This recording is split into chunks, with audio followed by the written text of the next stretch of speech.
I finally decided to bite the bullet and end the bumpy roller coaster ride that I get when driving into potholes on this 2013 Rav4. Today I'll be showing the procedure for replacing the rear shock absorbers on this car, and I'll also give you a chance to see how defective shock absorbers behave when compressed compared to new ones. I encountered a couple of challenges while trying to remove the old shocks, but I'll be showing you the best practices to get around those so that you don't spend as much time. This procedure applies for Toyota Rav4s starting from 2006 all the way to 2018. Now let's get this.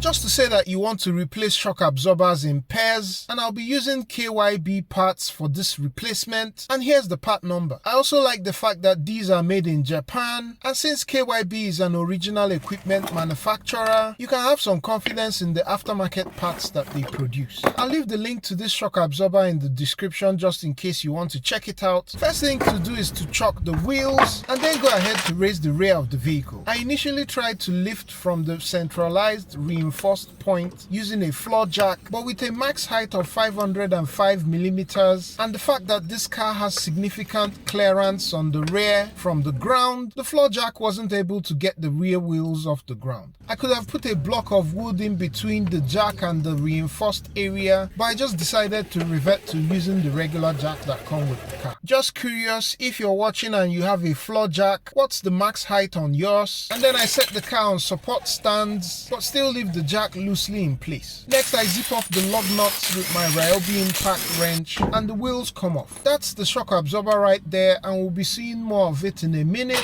The first thing you want to do before removing any of the bolts is to slightly compress the coil spring, and you do this by fitting a jack underneath this area, and once you raise it 1 or 2 inches, that's all you need. Removing the upper mount 17mm bolt for the shock absorber is going to be the most challenging part of this job because space is really limited. I was initially trying to loosen the bolt itself, but I didn't have the leverage I needed to get any torque on the bolt. I then switched to the nut in front, and employing the double wrench technique, I was able to use another combination spanner to get the leverage and get the nut moving. Once slackened, this is going to spin on the other side, and so I hold it down with a 17mm spanner and then undo the bolt slowly using a ratcheting combination wrench. Having this tool is going to make your job a bit easier. Once the nut was off, I pushed it back and then wiggled the bolt free. You won't be able to remove the lower mounting bolt because part of the subframe on the other side is going to prevent it from coming out all the way, and so instead we'll be taking off 2 17mm bolts for this mounting bracket. When removing this last bolt, just be sure to hold the shock absorber so it doesn't fall through, and then go ahead to remove the part. Now that we have the assembly out, the next thing is to remove the lower mounting bracket.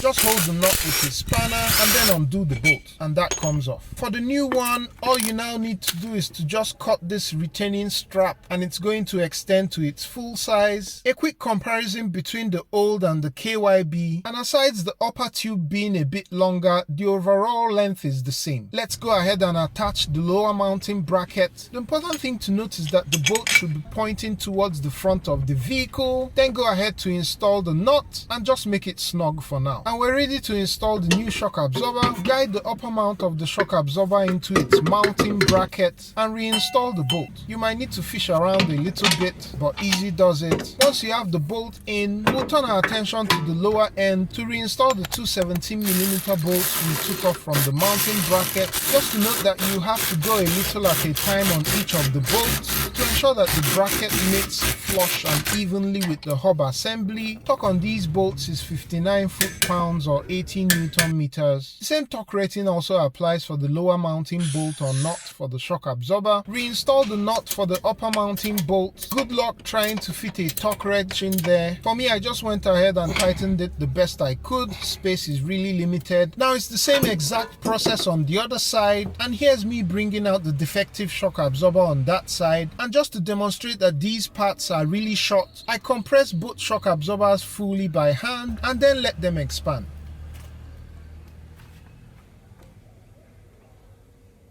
You can see that the one above is barely moving while the second one is expanding slowly. Torque on lug nuts is 102 Newton meters. Links to all the parts and tools are down below. Do give the video a like if it helped, and you could upgrade that to a sub if you're not subscribed, and I'll catch you on the next one. Peace!